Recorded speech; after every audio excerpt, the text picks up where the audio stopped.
You're listening to the Corbett Report. CorbettReport.com.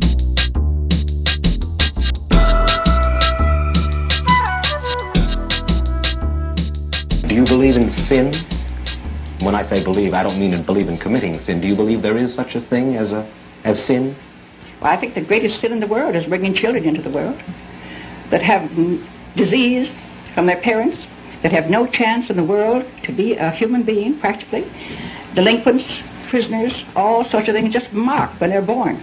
That, to me, is the greatest sin that people can commit. Welcome, ladies and gentlemen, welcome to another edition of the Corbett Report. I'm your host, James Corbett of CorbettReport.com, podcasting to you, as always, from the sunny climes of Western Japan, here on the 14th day of June, 2013.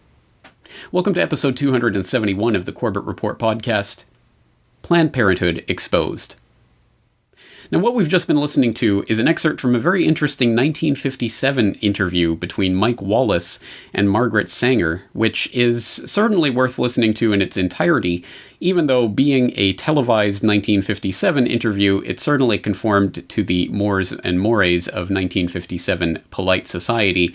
So it did not exactly delve into the deepest subjects that could have been delved into with an historical figure like Margaret Sanger, but it did at any rate raise some very interesting issues, including that extremely interesting excerpt in which Margaret Sanger asserts that the greatest sin that anyone can commit is to bring a child into the world that is diseased from its parents. There is a breathless pause, to be sure, between the first part of that statement and the second part, and a vast gulf in difference between the meanings, although perhaps maybe not such a vast gulf. And that phrase, that statement should be surprising, should be a bit shocking to many who do not know the real history of Margaret Sanger or the real agenda that she was promoting, and have basically listened to the history that is always written by the winners, in this case, the racist, rabid eugenicists behind Planned Parenthood and its forerunner, the American Birth Control League, including, of course, its main proponent, Margaret Sanger. But again, this is something that has been completely occluded in recent years by all of the warm, woolly liberal rhetoric that has been spun around this left liberal darling, to the point where Margaret Sanger is not only revered and deified amongst certain circles of the left, but she is actually, her awards and honors are given in her name, including to people like Hillary Clinton. I have to tell you that it was a great privilege when I was told that I would receive this award. I admire Margaret Sanger enormously. Her courage, her tenacity, her vision. And if that ringing endorsement from globalist extraordinary Hillary Clinton isn't enough, don't worry, there are plenty of similar endorsements from similarly high-ranking insider globalists for that monstrosity that Margaret Sanger birthed into this world, Planned Parenthood. Thanks to all of you at Planned Parenthood for all the work that you are doing for women all across the country and for families all across the country and for men who have enough sense to realize you're helping them all across the country. One issue that really grabbed me as urgent were issues related to population, reproductive health. But did you come to reproductive issues as an intellectual? When I was growing up, my parents were always involved in various volunteer things. My dad was head of Planned Parenthood, and it was very controversial to be involved with that. That's right, not only are awards named after Planned Parenthood founder Margaret Sanger bestowed on the likes of Hillary Clinton, and not only do people like President Obama go around giving stump speeches in praise of Planned Parenthood and their work, and not only do Bill and Melinda Gates and their eponymous foundation pump billions of dollars into projects that are coordinated with Planned Parenthood, and oh yeah, Bill Gates Sr. just happened to be a former director of Planned Parenthood, but also the corporate donors and sponsors of Planned Parenthood reads like a veritable who's who of the Bilderberg trilateralist CFR Fortune 500 jet set, from the TD Bank to UBS to Wachovia to Wells Fargo to Johnson & Johnson, Walt Disney, AOL, Bank of America, Bayer, Chevron, and many, many other globalist insider-connected companies besides. So it behooves us to look into this organization and why it is so heavily promoted by the Bilderberg Trilateralist CFR Fortune 500 jet set. And when we start to peel back the layers of that onion, it is not very difficult to find out what is really behind this. And we start to uncover behind Planned Parenthood, and of course the organization that it sprang out from, the American Birth Control League, which is the same organization in every detail, every operational way, and even down to the board members maintained exactly the same once the name change occurred. But the American Birth Control League and Planned Parenthood absolutely were founded by rabid racist eugenicists. Again, this is a point that is made advisedly. It is not made off the top of my head, and we can look at such people as board members like Lothrop Stoddard, who was one of the board members of the Birth Control League, who even wrote a book called The Rising Tide of Color Against White Supremacy, in which he warned that a population explosion amongst colored peoples and a subsequent erosion of Western civilization was going to bring down the world population, bring down the quality of the world population, I should say. And of course, we could trace this back once again to Margaret Sanger, an avowed racist eugenicist, and again, that statement is made advisedly, which can be garnered from her own statements, her own writing, her own correspondence, that are all out there and on the record. And we listened earlier to her interesting statement, which she realized she had to amend after making it, that the greatest sin that a family could make is to bring a child into the world. Well, she did affirm that elsewhere in her writing, so that was not just a slip of the tongue. For example, in one of her writings, she wrote, quote, "The most merciful thing that the large family does to one of its infant members is to kill it," end quote. And just in case there's any confusion about what the driving agenda and ideology behind the American Birth Control League and Planned Parenthood really was, she wrote about this in great length in various essays and articles, and in the Birth Control League official publication, where she wrote things like, quote, "The campaign for birth control is not merely of eugenic value, but is practically identical with the final aim of eugenics." And, quote, "Eugenics is the most adequate and thorough avenue to the solution of racial, political, and social problems," end quote. Now, quotations like that, when they're delivered out of context like that, tend to instill in a lot of people out there the idea, well, this really is all about helping the poor people. This is all about creating the nicer conditions for human society generally so that people can get along and prosper and be happy.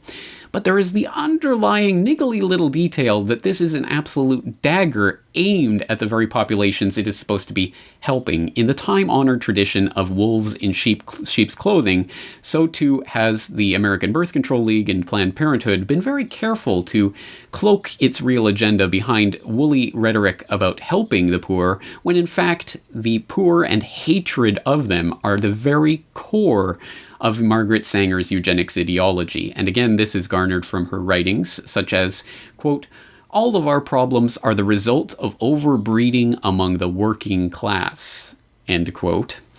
And, quote, "It now remains for the U.S. government to set a sensible example to the world by offering a bonus or yearly pension to all of obviously unfit parents who allow themselves to be sterilized by harmless and scientific means.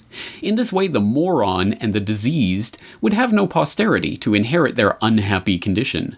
The number of the feeble-minded would decrease, and a heavy burden would be lifted from the shoulders of the fit," end quote. Now, again, there doesn't have to be much speculation about who she was talking about when she talked about the morons and the unhappy offspring of these diseased and feeble-minded people, because she did, in great detail and at many different occasions, outline exactly who she was talking about, namely the members of that working class that the liberal left intelligentsia of today seem to think that they're helping with things like Planned Parenthood, and more specifically that subset of the working class who happens to be non-white, which is not an incidental part of this. In fact, in the 1930s, Margaret Sanger and her American Birth Control League cronies were working on something called the Negro Project, which was self-admittedly designed to exterminate the Negro population.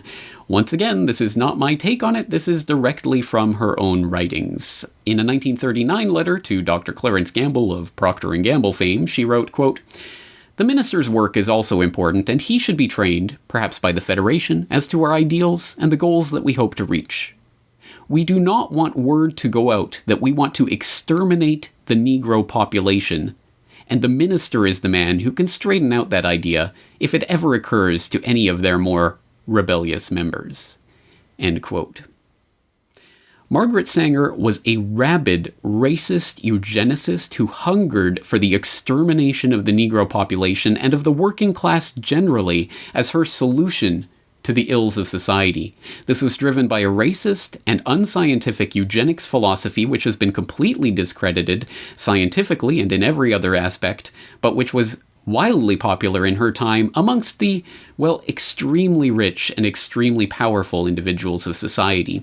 So again, once again, for all of those people out there who like to think that they're part of the inside club, and yeah, there are too many people in this planet, and there are too many working class and feeble-minded people who are breeding, that's why me and my type should be allowed to breed more. Well, here's a hint for you. In the eyes of people like Margaret Sanger, unless your last name happens to be a Wells or a Huxley or a Rockefeller or a Rothschild or a Morgan or something along those lines, you're probably not part of the club that she wants to help foster and help to propagate into the next generation.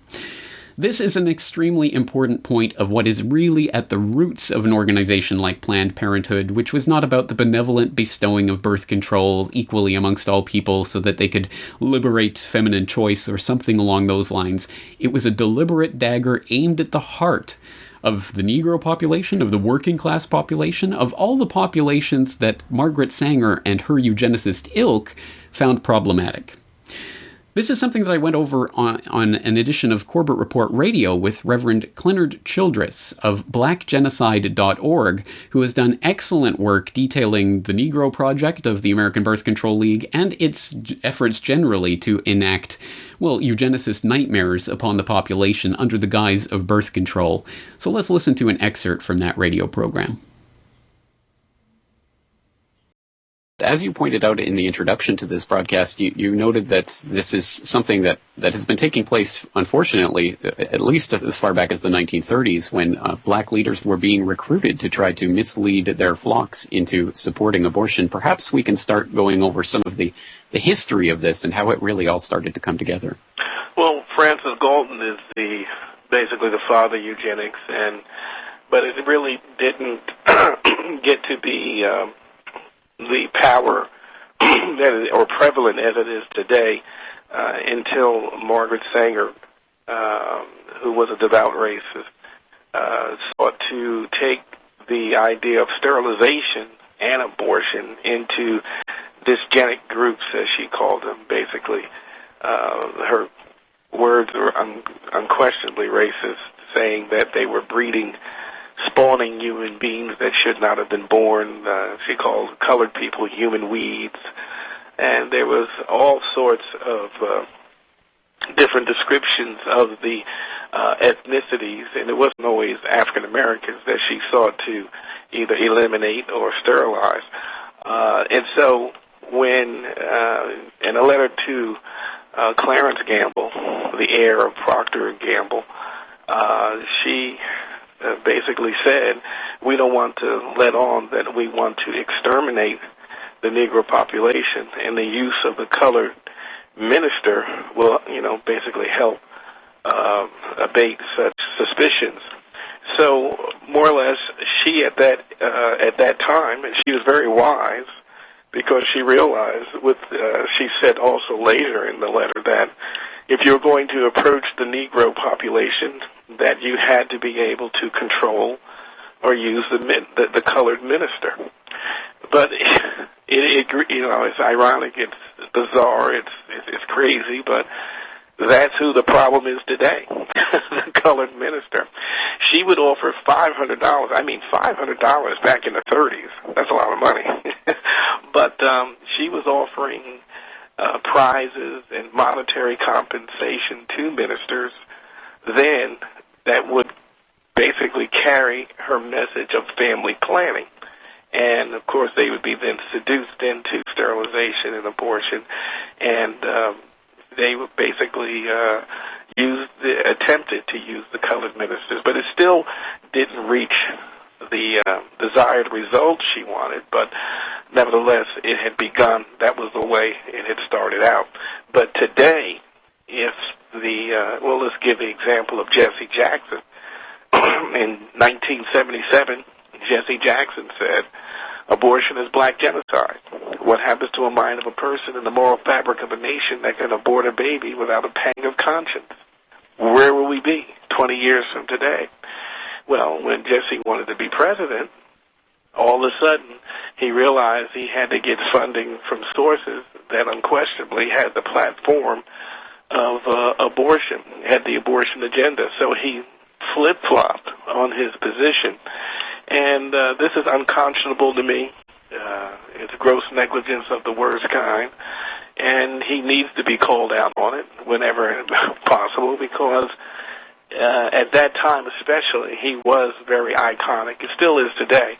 But at that time, here's an African-American man that was running for president, and also during that season considered possibly to be Clinton's vice president. His name was being bandied about, and he was in that final analysis of those who Clinton was going to choose for a running mate the first time around Clinton ran. So we have to understand that this undoubtedly could not go on and would not have been so entrenched, especially in the African-American community, if the ideology and the strategy of Margaret Sanger of using the colored minister to basically condone the practice. If we'd have condemned the practice and remained faithful to our call and called it for what it is, a murder, this never would have been so entrenched in our community. Once again, Reverend CLENARD Childress of blackgenocide.org. Now, there is a tendency, and I do understand the motivation behind this tendency, to take all of this information about Margaret Sanger and Lothrop Stoddard and all the other avowed racist eugenicists on the board of the American Birth Control League and subsequently Planned Parenthood, and often card-carrying members of the American Eugenics Society, by the way, and to say, well, that was then. That was the past. Yes, this organization was birthed in the iniquity of the racist eugenicist ideology, and it was absolutely 100% intended as a dagger aimed at the heart, trying to exterminate and kill off swaths of the population that these people found reprehensible.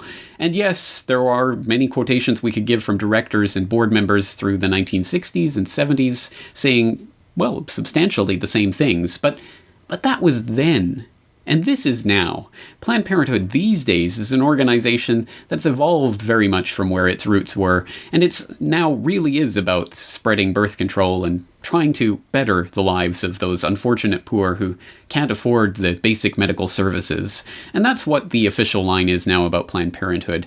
Yes, there is a tendency to acknowledge that there may be unpleasant parts of the past in its history, but that's not the important part. The important part is where the organization has moved on to now. And it certainly isn't a racist eugenicist organization anymore. Is it?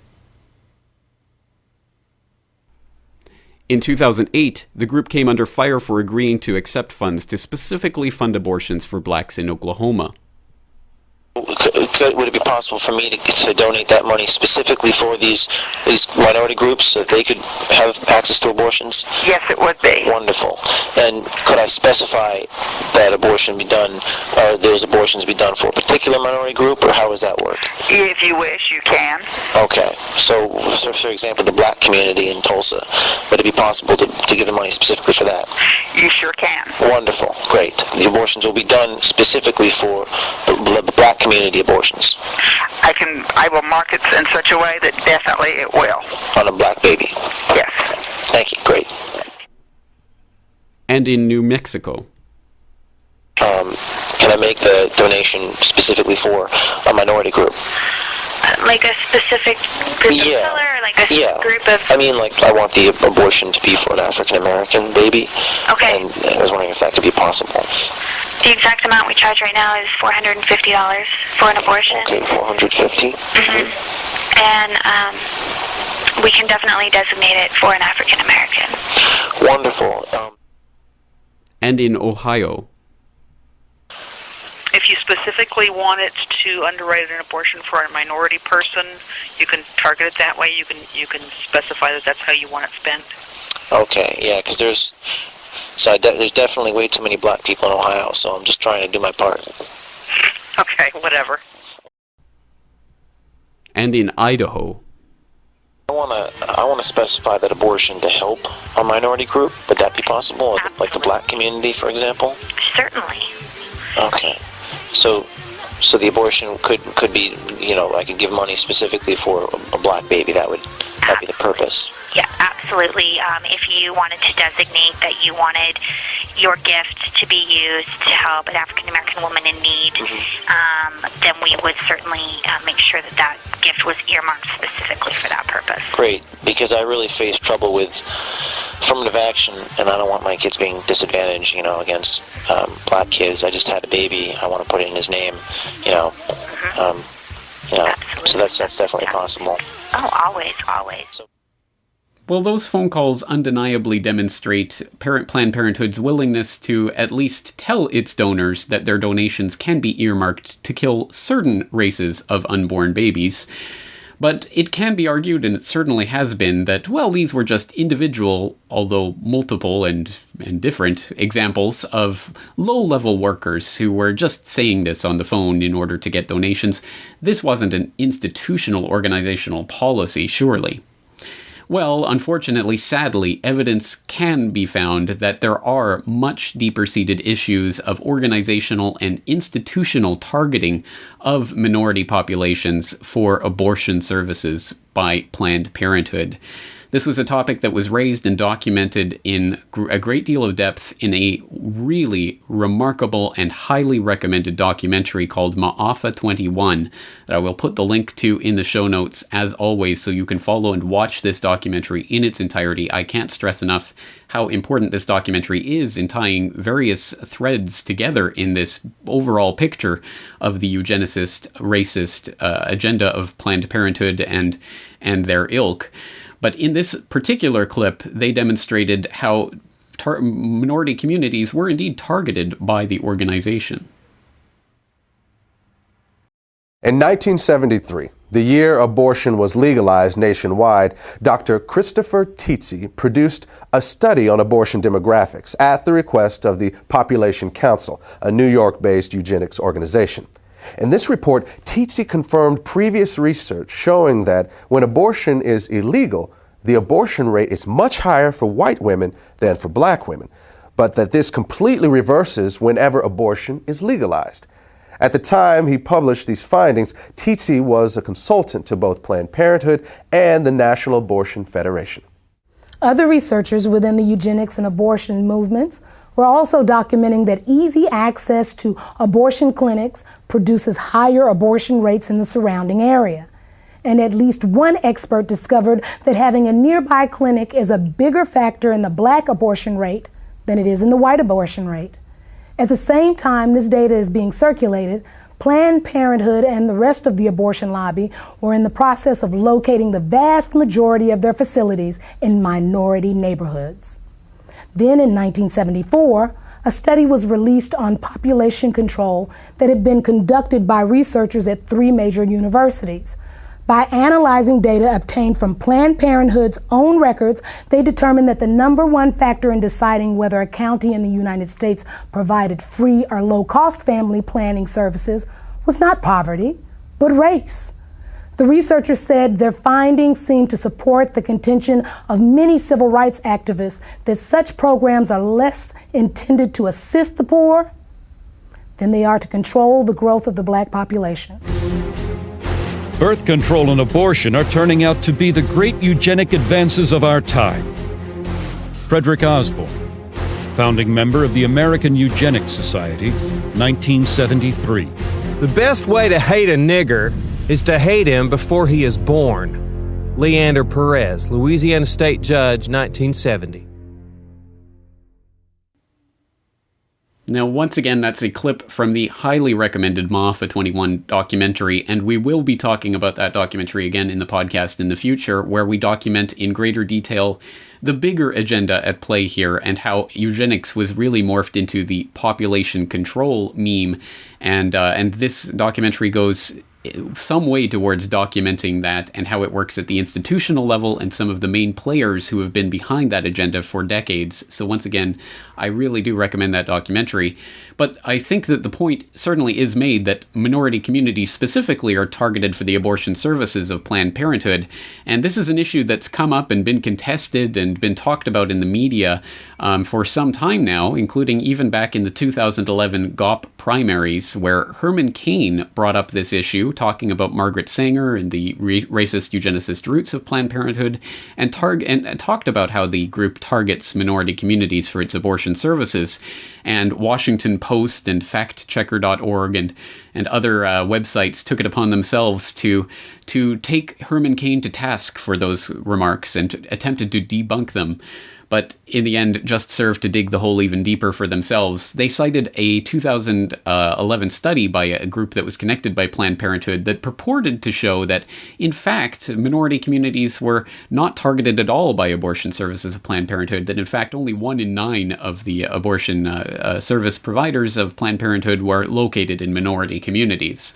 And that was widely reported on by globalist organizations like the Bilderberg-connected Washington Post. But oddly enough, they didn't follow up on that story when it came out in further research that indeed that Guttmacher Institute research had been fudged to come up with those false figures, and that in fact the real figures showed that yes, indeed, the majority of the abortion services from Planned Parenthood are provided in minority communities. This comes from an article called Media Calls Cain's Comments on Planned Parenthood Racist Roots, Pants on Fire Lie, and this is from November of 2011. It reads in part, quote, "Today, Planned Parenthood concedes that Margaret Sanger made statements some 80 years ago that were wrong then and are wrong now, but claims no longer to follow a racist agenda. The Alan Guttmacher Institute, a former research arm of Planned Parenthood with major financial ties to the group, claimed in a recent report to debunk the claim that abortion clinics are concentrated in black communities, claiming only 9% are located in minority areas. But critics of Planned Parenthood have pointed out that the Guttmacher report arbitrarily excluded abortion clinics that committed fewer than 400 abortions per year, numbers that, when included, show a different story. A survey based on census data published by Life Dynamics President Mark Crutcher in September found a majority of Planned Parenthood clinics located in disproportionately minority neighborhoods. In addition, Crutcher noted that of the 116 zip codes found to have more than one population control facility, 84 were disproportionately black and or Hispanic." End quote. Well, what does this overall picture really show us, and what can we do with this information? That is, of course, as always, the $64,000 question, and it is the question that concerns us and preoccupies us with all of the data that we've looked at today. I think that we have demonstrated to a great degree of certainty for people who are willing to look at the data that Planned Parenthood was an organization that was born in and continues to reflect racist eugenics philosophy and a desire to exterminate a portion of the population that the board members and the people behind Planned Parenthood find problematic. And again, we've looked at many quotations and many pieces of data that fit into that puzzle today, but there are many, many, many more to find out there besides. So I would suggest that you look into the resources provided in today's show notes, like at blackgenocide.org and the Maafa 21 documentary and other such resources, to find out more of the data points that put this all together. But again, the question is, well, how does this affect me? And I'm sure there are many people in the audience who are thinking about this and who think, well, even if this were the case, certainly there are good things that are done by organizations like Planned Parenthood besides whatever their abortion services are aimed at. And surely you wouldn't be against the good birth control and breast cancer screening and STI testing and all the other things that they do as part of their services. Well, that, of course, is a logical fallacy known as the false dilemma, that either you are for Planned Parenthood specifically as an organization, or you are against such things as birth control and STI testing and the like. It is not an either-or dichotomy. We can be against Planned Parenthood, the organization, what it stands for, and who is behind it, without being against every service that it provides. And the answer, of course, one at least step toward the right answer on this issue is at the very least to remove government funding from the equation, as is the answer with, I would argue, pretty much every problem that exists in society today. Removing the government funding, removing the taxation theft from the population that's being put into an organization like Planned Parenthood, a non-profit agency that happens to have over $1 billion in assets. This is not a little rinky-dink organization, and it is not one that would fold overnight if it were suddenly to lose its funding. In fact, in the last 9 years, the data shows that it has taken in over $500 million in profits. That is not in gross revenue, $500 million in profits for a non-profit organization, nonetheless. And given its corporate sponsorship from the likes of Chevron and TD Bank and Wachovia and Bank of America and Walt Disney and Time Warner and all the other corporate donators and sponsors of Planned Parenthood, I'm sure that they would not go under overnight if they were to lose their government funding. But at any rate, that would be one step toward taking the people out of this equation of being forced to fund this group that is admittedly a eugenicist, racist organization that is on the record and has been for many years promoting this eugenics philosophy. So again, don't take my word for it. Please look into the source documentation for today's episode, and please reflect on the fact that some of the richest people in the world over the past century have been so utterly devoted to this eugenics philosophy and so concerned about exterminating vast swaths of the world's population, specifically and first and foremost those parts of the population that happen to have different colored skin. There is much, much more to be said about this agenda, and as I say, we will have future episodes talking specifically about how eugenics morphed into population control. But for there, we're going to leave it right there for this week. Once again, I hope you'll check into the documentation for today's episode. And as always, this is James Corbett of CorbettReport.com. Looking forward to talking to you all again next week.